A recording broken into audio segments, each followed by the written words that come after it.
Alors, on reprend Bezrat Hashem.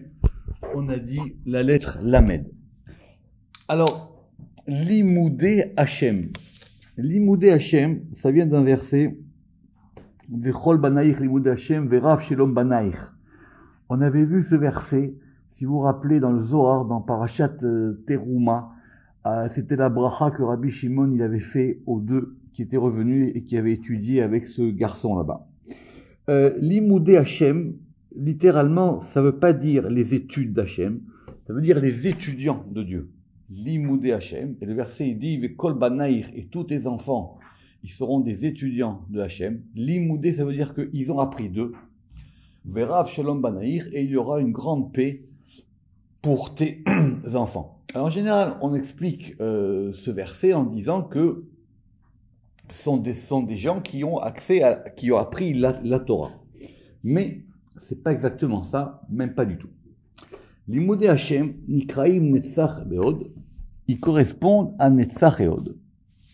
Ve'atam, et la raison en est, Kishneem Melumadim, parce que les deux, ils sont enseignés par, ils ont reçu un enseignement, ou Mushpaim Alimoud, et c'est eux qui influent l'étude, Ve'anevoa, et la prophétie de Tiferet qui s'appelle Hashem. Ça veut dire que c'est pas l'étude, c'est de recevoir l'Esprit Saint ou de recevoir la prophétie. C'est ça qu'il leur a dit Rabbi Shimon. Il leur a dit, vous avez rencontré ce garçon, vous vous rappelez l'histoire, d'accord? Vous avez rencontré ce garçon, vous pensiez qu'il était un peu simplé, il sait pas faire le Kaddish, voir tout ce qu'on a fait là-dessus. Et à la fin, il a dit, mais vous avez eu accès à ça.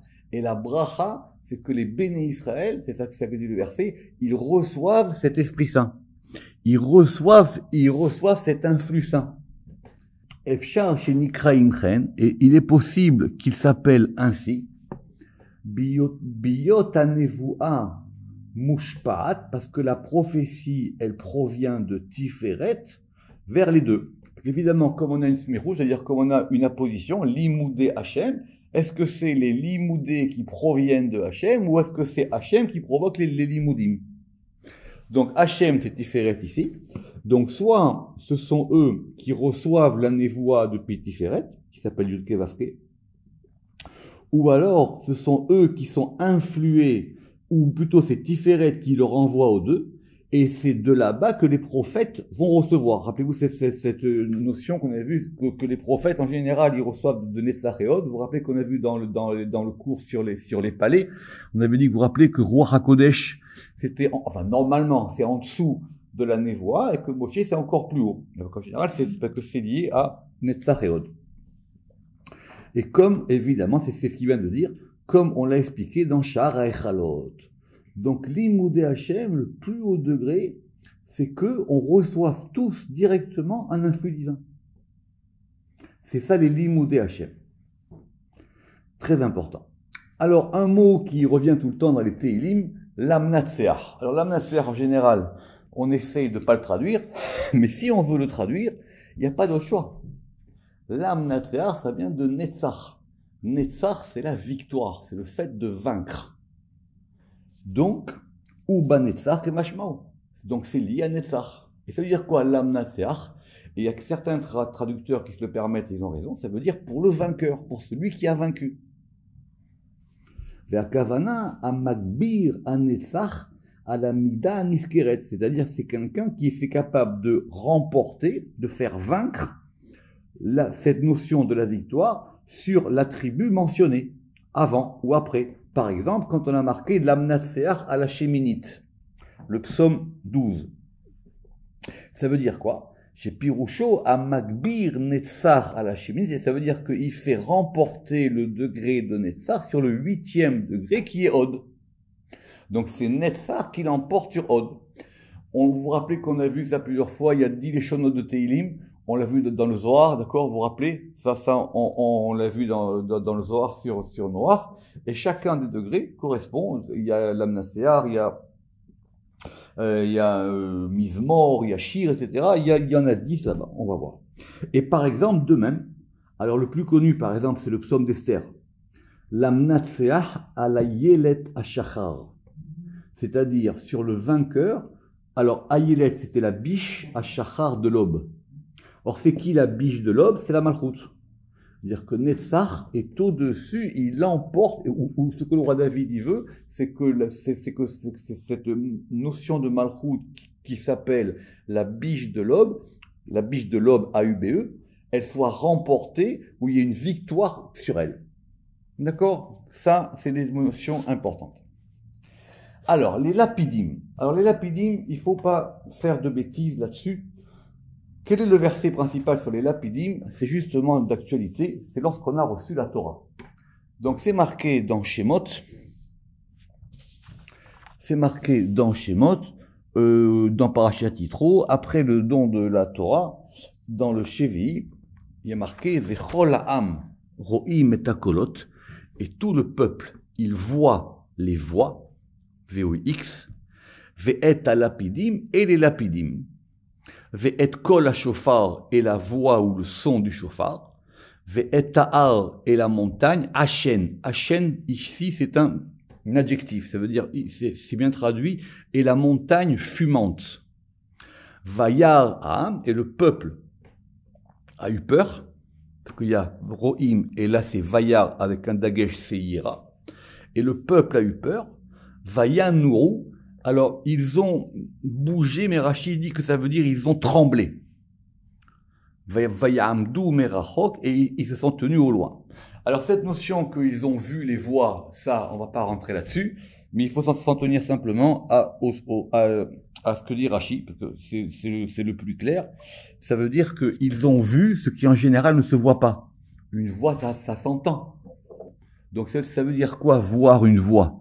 Ça veut dire qu'ils ont eu accès à une sensorialité développée, pas extra. C'est qu'en fin de compte, au bout d'un moment, la voix et la vision, ça peut se rejoindre. D'accord? D'ailleurs, c'est par exemple, même en français, dans le chat, quand on dit « je vois ce que tu dis ». Pour revenir sur cette notion de Rashi, ça veut dire « Ro'im et Tanishma », ils ont vu ce qui généralement s'entend, parce qu'en général, normalement, on peut pas le voir. Mais c'est quoi les lapidim? Donc tout le peuple, il a vu les voix, Ve'et lapidim, mais ils ont vu les lapidim. Alors sur les lapidim, il y a plusieurs traductions. Ici, il a choisi la flamme, mais c'est pas forcément la flamme, d'accord? Donc lapide, c'est un flambeau, c'est une torche, c'est une flamme, mais c'est un masculin en hébreu, d'accord? Un flambeau, une torche ou une flamme. Alors évidemment, ça veut bien dire quelque chose à ce degré-là. Alors, il dit on a déjà vu ça dans Berakim. Alors, c'est quoi la différence qu'il y a entre un barak et un lapide? Alors, barak, vous rappelez-vous qu'on a vu ça aussi, vous vous rappelez dans Ézéchiel. Barak, en général, c'est plutôt l'éclair. D'accord? Barak, c'est un éclair.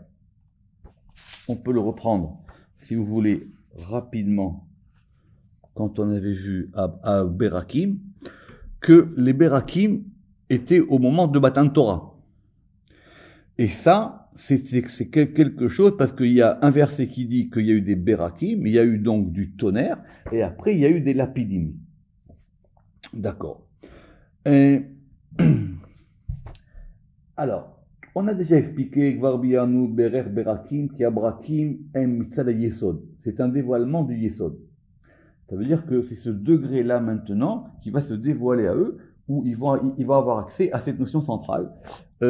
Pourquoi? Parce que c'était marqué là-bas dans les Berakim que vous rappelez que c'est comme une flèche. Un éclair, c'est comme une flèche, et la flèche, elle renvoie à l'arc, et l'arc, elle renvoie au tzaddik, qui est à Yosef, comme on l'a vu sur la notion de l'arc-en-ciel. Et donc, dans notre Zohar à nous de Parashat Yitro, puisque c'est là-bas que ça se trouve, voilà qu'est-ce qu'il y a écrit. Le Parashat Veshma Yitro, Vekatav Zeleshono. Ve'et lapidim. Bekadmita brakim. Ve'ashta lapidim. Donc, au début, ils ont vu des lapidim. Et maintenant, au début, ils ont vu des berakim, et maintenant des lapidim. Bekulahad. Et tout ça, c'est un seul degré. Aval, mais des takenu betikunu litraza ikrunachi. une fois qu'ils ont été arrangés dans leurs arrangements pour qu'on puisse les percevoir, ça s'appelle ainsi. Ça veut dire quoi? À Kavana. Ki berakim em atzmutam, beruchaniutam. Le barak, c'est l'élément fondamental lorsque c'est dans Yesod. Omnam kasher em mitavim, mais lorsque ça va s'épaissir, ou mitgalim et se dévoiler, les mata dans Malchut, autrement dit, c'est comme quelque chose qui sort de Malchut, pardon, je reprends, c'est quelque chose qui sort de Yesod, et quand ça va descendre dans le monde matériel, donc ça va s'épaissir, ça va se transformer en lapide. Ou même quand c'est le degré de Yesod qui va se dévoiler et qui va se donner à voir, alors ça s'appelle des lapidim. Alors si c'est comme ça, et si vous m'avez bien compris, donc il ne s'agit pas vraiment de flambeau, de torche, de flamme. En gros, c'est la différence qu'il y a entre l'éclair et le tonnerre. C'est que d'abord vous avez un barak, et après, quand ça va se dévoiler, ça va faire quelque chose. Vous avez d'abord un éclair et après vous avez le tonnerre. Si vous faites attention, d'abord c'est clac, un coup sec, comme un éclair, comme une flèche, et après le tonnerre. Alors, c'est pour ça que la traduction ici, parce que vous comprenez ce que je veux dire, il dit que d'abord c'est un barak et après ça devient un lapide. Le barak, c'est quand c'est dans Yesod. Et le lapide, c'est quand maintenant ça se dévoile. Je relis les mots. Ka'asher em mitavim, lorsque ça va s'épaissir.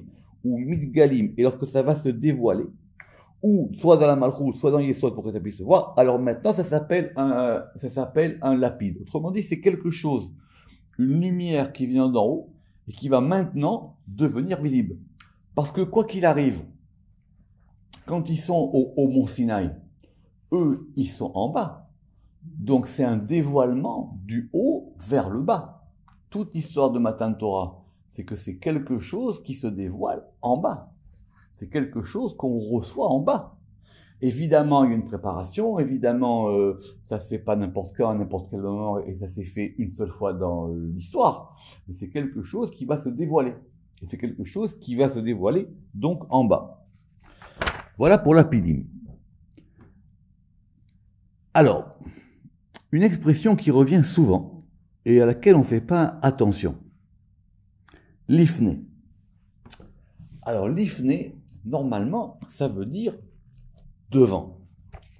D'accord? Et surtout, quand on verra dans des versets, où ça sera marqué l'ifné Hachem, devant Dieu. Alors dans Parashat Teruma, le Zohar il dit que c'est la Shrina. Parce que c'est elle qui est chez Ilifne Akadosh Baruchu Tiferet, parce qu'elle est devant Akadosh Baruchu qui est Tiferet. Donc c'est la Shrina. C'est ce qui est devant, c'est ce qui se donne à voir. Et voilà qu'est-ce qu'il y a marqué. Vous avez les shonos. L'Ifne, Ahu Dekaim Kame, celui qui se tient devant, Dekucha Berichu du Saint béni soit-il, ou Meshamesh Kame est celui qui est à son service. Ou Pirouche Ashrina, et donc ça veut dire la Shrina, et ce que le Zohar a dit, c'est clair, avec Avanato Mevueret. Pourquoi? Parce que normalement, l'Ifne, Vatam qui l'Ifne Pirouche à Kodem, c'est ce qui est avant. Donc c'est ce qui est avant Tiferet, mais où avant Tiferet? En haut ou en bas? Avant Tiferet, de bas en haut. Donc quand on dit tu viens devant moi, l'Ifne, ça veut dire c'est avant, c'est le degré qui est avant. Ve'omed lefanav, ve'ayinu amalchut, et donc c'est-à-dire la malchut. Donc l'ifne Hachem, ou par exemple voilà dans Kippour, l'ifne Hachem titaru, devant Dieu vous serez purifiés. Ki bayom hazeh yichaper alechem eteretem mikot lechem, l'ifne Hachem titaru, la fameuse phrase du jour de Kippour. Vous serez purifiés ou vous vous purifierez, ça dépend comment on traduit. L'ifne Hachem, devant Dieu. C'est quoi devant Dieu? C'est la Shrina qui va vous purifier. C'est par ce degré-là que vous allez être purifié. C'est ça l'Ifne Hachem. Ça veut dire quoi devant Dieu? Et il a raison le Zohar. Donc il dit c'est le degré qui est avant. Mais c'est expliqué là-bas, Vesham Piresh, que quand il y a marqué mi l'Ifne, Alors ça on verra quand on sera à même. Mi-lifné, ça veut dire depuis l'avant. Donc il y a une différence entre le lifné et le mi-lifné. Vous savez que le même, c'est toujours un même de destination, d'où ça vient.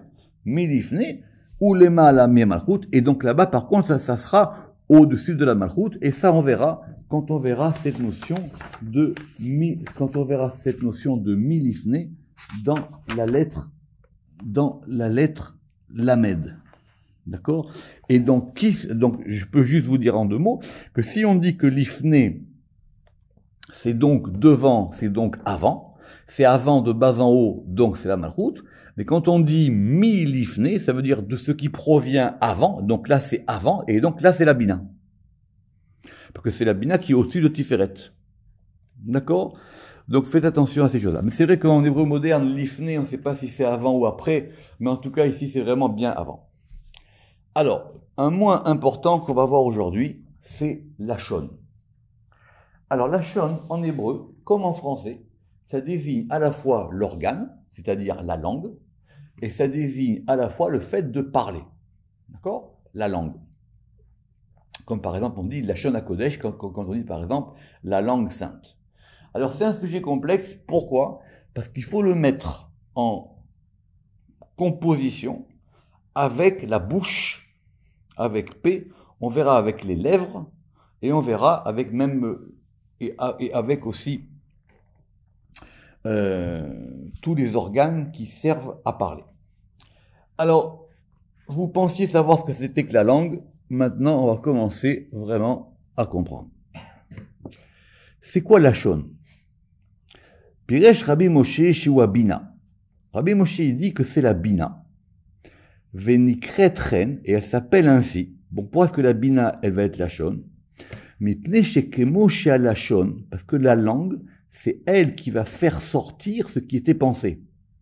Motsia marshavat alev, elle va faire sortir ce qui était pensé dans le cœur, ou megala ota lachutz, et elle va donc faire sortir, dévoiler quelque chose à l'extérieur. Quand on parle, c'est qu'on veut dire quelque chose. Donc, ça veut dire qu'il y a quelque chose avant. D'accord? Rappelez-vous la fameuse distinction. Il y a marshava, dibur et maasé. Donc d'abord on pense, après on parle, et puis souvent après, des fois on agit, ou pas. Des fois on pense sans parler, puis des fois on parle, et on parle sans agir. Mais en tout cas, ça veut dire qu'il y a quelque chose avant. Donc si c'est le fait de dévoiler quelque chose, logiquement, le degré du dévoilement quand on va de haut en bas, c'est la bina.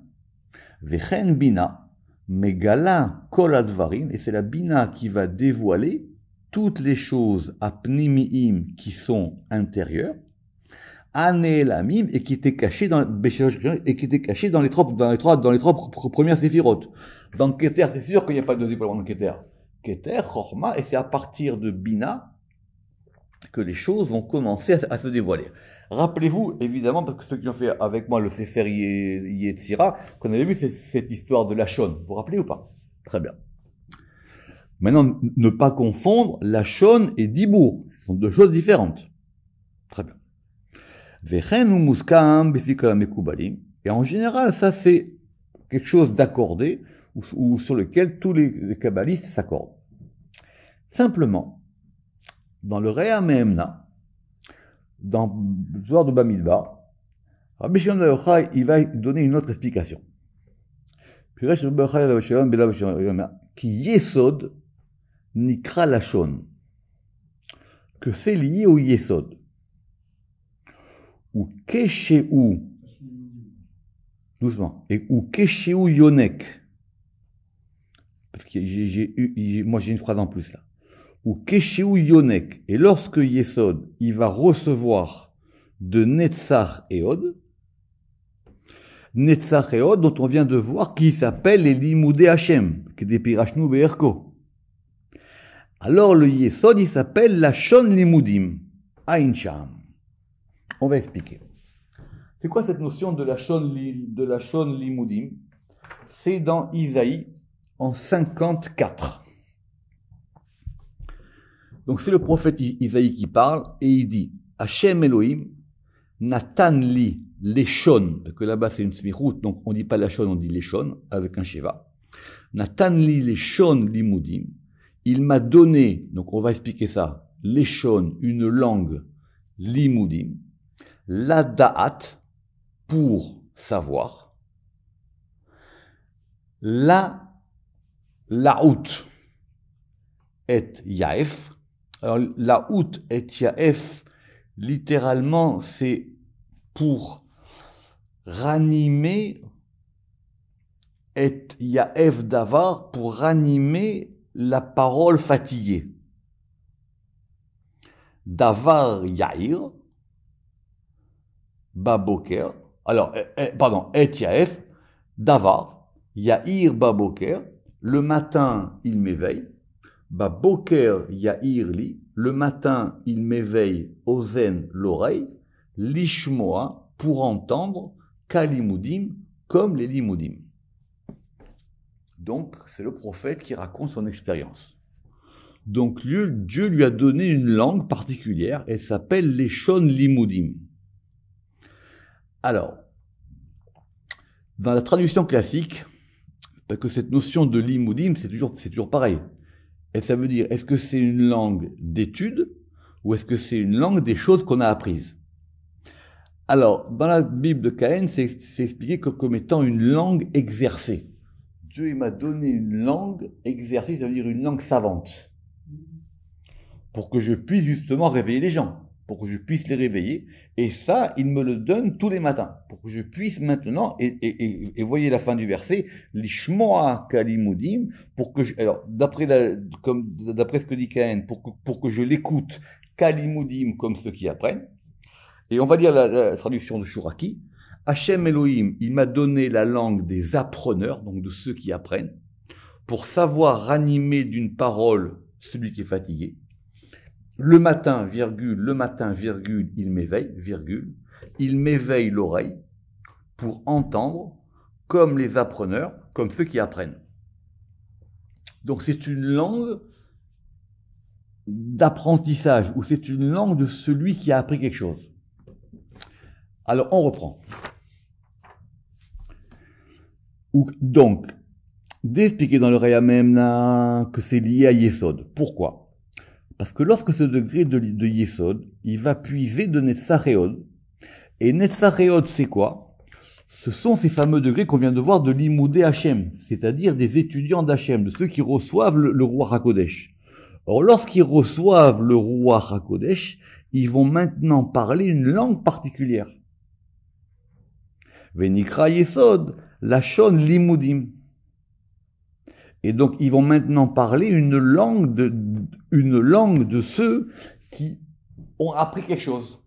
N'oubliez pas que, on a dit plusieurs fois, c'est une grande histoire, on ne va pas rentrer là-dedans, je fais des cours là-dessus, mais Abou Lafia, il dit, et c'est confirmé par le Zohar, que le prophète, il ne devient pas plus intelligent.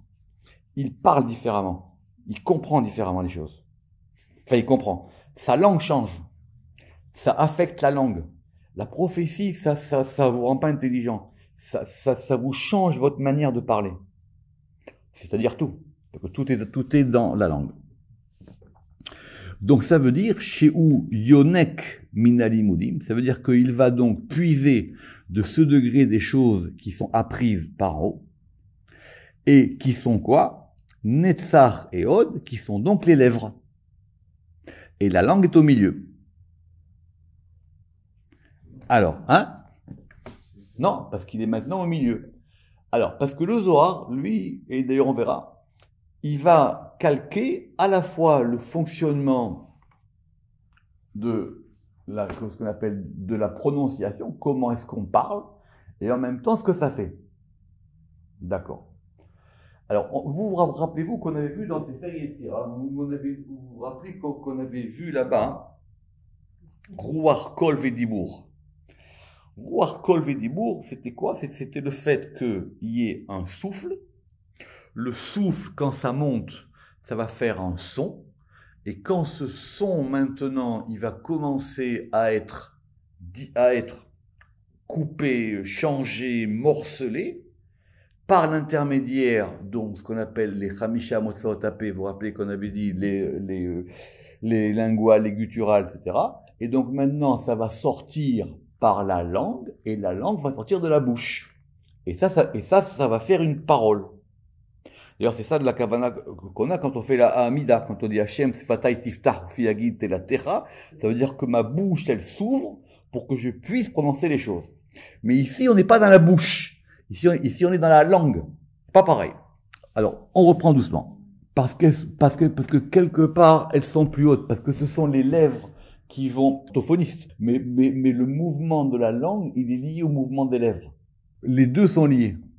Venikra ayesod leshon limudim aincham. Sheu yonek mina limudim, parce qu'il va puiser de ces limudim qui sont les fataïm, qui sont les lèvres. Et la langue, elle est au milieu. En tout cas, on n'a qu'à dire que la langue, elle est au milieu des lèvres, ça c'est clair. Ou même simplement, des fois, ça va dépendre. On va dire, si Yesod, il est au-dessus ou en dessous. Mais maintenant, rappelez-vous qu'est-ce qu'on avait dit? Que vous vous rappelez que c'est expliqué dans le Midrash, et c'est comme ça qu'il faut comprendre, que les 70 langues, ça provient d'où? Ça provient de Adam Arishon. La tour de Babel, c'est complètement autre chose. D'accord? Adam Arishon, il paraît 70 langues. Et c'est quoi cette notion des Shivim Lashon? C'est aussi Yesod. Parce que lorsque Yesod, il va influer sur la Malchut, qui est chez Midat, qui est la 7e, mais qui est la 7e qui est composée de 10, Midat Shivaim, parce qu'elle est composée de 7, et chacune de 7 qui sont composées de 10, donc ça fait 70. Yesod Lashon, Em Shivim Lashon. Autrement dit, c'est quand il y a un degré qui va sortir par Yesod, et qui maintenant se déploie partout. C'est quoi en gros cette notion des 70 langues? Vous vous rappelez qu'on a vu, par exemple, Abou Lafia, il avait expliqué que dans les gutturales, la première, c'était, alors, Abou Lafia a expliqué que dans les lettres gutturales, la première c'était Aleph et la dernière c'est Aïn. Alors, vous vous rappelez qu'il avait expliqué que pourquoi est-ce que le Aleph c'est une gutturale? En fin de compte, le Aleph c'est une gutturale étouffée. En fin de compte, c'est Aleph, He, Aïn. Donc, plus ça descend, plus maintenant ça s'amplifie, le son. Donc, c'est quoi maintenant ce degré de 70? C'est quand maintenant ça se déploie partout. Si c'est comme ça, qu'on a à la fois la shon dans Yesod et la shon dans Bina, donc on va être porté à considérer qu'il y a donc deux bouches. Il y a deux bouches. M, P Elion et P Tarton. Il y a la bouche supérieure et il y a la bouche inférieure. Et il y a des versets qui vont nous dire ça. P Elion, la bouche supérieure, c'est quoi? Et c'est pareil ici. C'est Gedula et Gevura qui sont les lèvres, et la Shon qui est Bina qui est au milieu, parce qu'elle est au-dessus.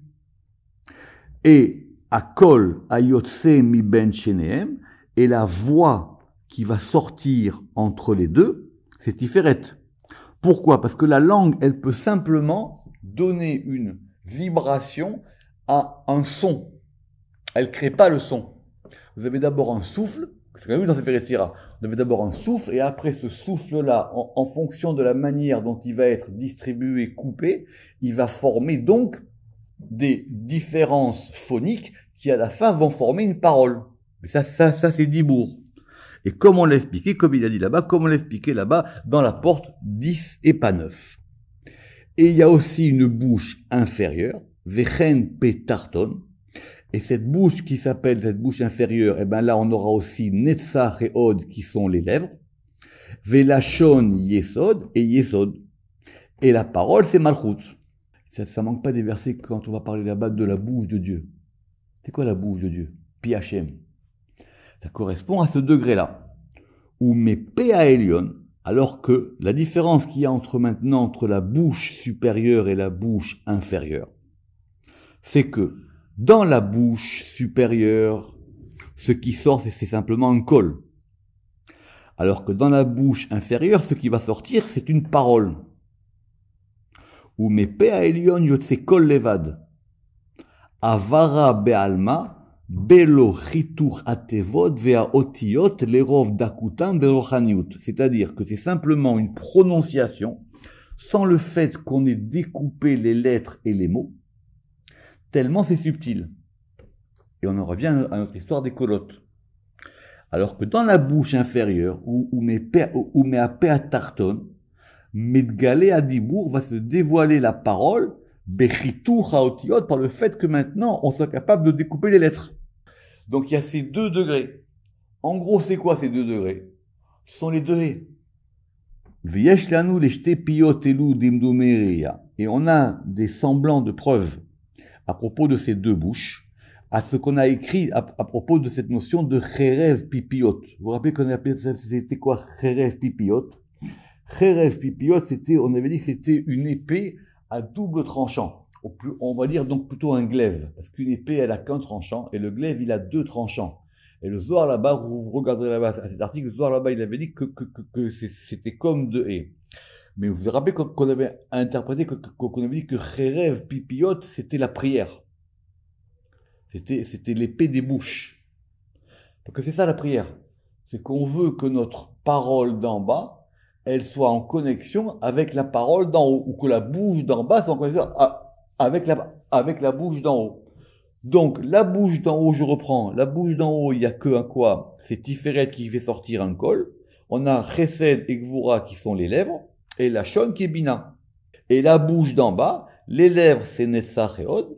La langue, c'est Yesod, et ce qui sort, c'est le dibour qui est dans Malchut.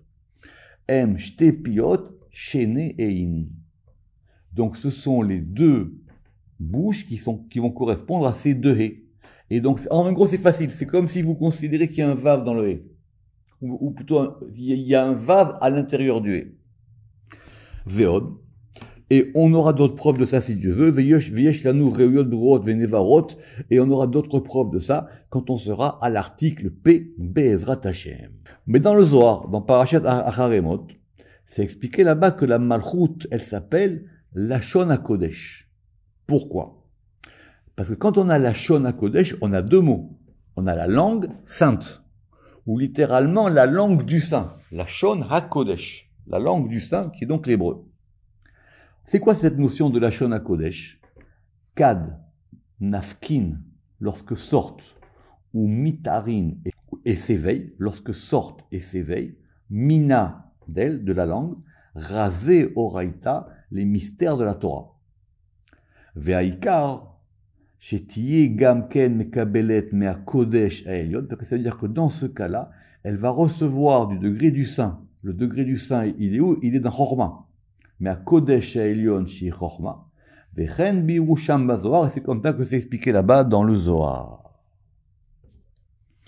On verra si Dieu veut quand on sera à cette notion de bouche. En tout cas, notez bien qu'il faut bien considérer les organes et la manière dont ça part. Donc du coup, c'est pas du tout la même notion que langue quand on fait la distinction entre la langue et la parole quand on va à l'école. Alors, on va terminer par l'Ishkat Hagazit. Alors, un peu d'archéologie biblique. C'est quoi l'Ishkat Hagazit? Le Beth Amikdash, il a un Echal. C'est quoi le Echal? C'est une grande cour. Il a une grande cour, en tout cas dans Beit Sheni. Il y a une grande cour, elle fait, je ne me rappelle plus, 80 mètres carrés sur 80 mètres sur 60 mètres. Et dans cette grande cour-là, on a des lishkot. Alors, c'est quoi une lishka? Une lishka en hébreu moderne, c'est plutôt... en hébreu biblique, c'est une chambre, une salle. Mais une salle royale. D'accord? C'est une grande salle. Et là-bas, il y avait 6 lishkot. D'accord? Or, l'ishkat Hagazit, c'était l'endroit où se réunissait le Sanhedrin. Donc, le Sanhedrin était composé de 70 personnes. Et c'était là-bas où ils se réunissaient. Parce que dans le temple, évidemment, il y avait donc... Tout le monde ne pouvait pas rentrer dans tous les endroits. Il y avait des endroits réservés aux Kohanim, des endroits réservés aux Lévites, des endroits réservés aux femmes, etc. Mais cette Lishkat Hagazit, c'était celle... D'ailleurs, la Gemara dit que c'était moitié Chol, moitié Kodesh, puisqu'il y avait aussi là-bas des Kohanim qui pouvaient rentrer. Mais c'était le lieu où se réunissait le Sanhedrin. Or, ça veut dire quoi en hébreu gazit? Gaz, l'ixose. Ça veut dire couper. Ou même littéralement, ça veut dire tondre. Quand on tond le bétail, ça s'appelle l'ixose. D'accord? Gozez. Donc, c'est la salle où on coupe. Piresh Rabbi Moshe, Ki gvura nikret lishkat agazit. Que c'est lié à la gvura. Al Shem, pourquoi? Chez Chotrin ba adin, parce que c'est là-bas qu'on va découper le din. Fin de citation. Atkan leshono. Venirali. Et alors même, j'ai pas vérifié, mais il faut voir où est-ce que cette salle, elle était située. Parce que comme c'était une grande cour, un echal, une grande cour, et s'il était situé au nord, au sud ou à l'est. Venireli. Et il me semble que c'est la malchoute qui s'appelle ainsi. Biyot, lorsque les 70 membres à Aïn Sanhedrin, les 70 membres du Sanhedrin, et l'Yonim du grand Sanhedrin, Nesfim les Torah, ils se réunissent à l'intérieur, l'Artor dinim, pour pouvoir donc trancher, pouvoir couper, comment on dit, trancher le jugement. Ça, c'est l'Ishka. La Lishka, ça veut dire que c'est un lieu où on se rassemble. Al-Shem Chatichat Adinim. Donc, l'Ishka, c'est le lieu où se rassemble. La vérité, il vous dit pas tout le Ramak, parce que l'Ishka, il y a Ko. Or, Ko, c'est 25, et Ko, c'est la Malchoute. Donc, c'est le lieu du rassemblement de la Malchoute. Et dans ce lieu-là, là-bas, on va couper les dinim, et ça s'appelle Gazit. L'Ishkat HaGazit. Et on peut même aussi dire que la Malchoute, elle s'appelle Nishkat Zagazit, dans le sens que Al-Shem, chez Nirtsava Mimekoma. Parce que c'est quoi Chotsev? Ça veut dire que c'est gravé. Parce qu'elle a été déracinée de son endroit. À propos de cette histoire de Miut Ayarear. Vous savez que quand on a vu là-bas dans Shar Miut Ayarear, c'était l'histoire du soleil et de la lune, elle était en haut et elle est descendue en bas. Et c'est pour ça que là-bas, Dieu il lui a dit, Lechi ou Ma'eti et Tatzmer, va et fais-toi plus petite. Donc en gros, ça veut dire qu'elle a été coupée. Elle a été coupée. Vetam adinim beishkat agazit. Et donc, Vetam adayanim. Et pourquoi est-ce que les juges se réunissent dans cette salle-là? Ligotam danim din emet, pour qu'ils puissent justement trancher ou donner une justice de vérité, émettre les amito, qui est à Tiferet, que de lechaber et taoel liot echal, pour que tout soit, effectivement, tout ça, c'est dans le périmètre du temple. Adkan igia sechelnu aladal bebiur erech otlamed. Jusqu'ici est arrivé notre esprit indigent pour essayer de comprendre les mots qui commençaient par la lettre lamed. Et avec l'aide de Dieu, nous commencerons la prochaine fois l'explication des mots qui commencent par la lettre Mem. Baruch Adonai Leolam. Amen ve Amen.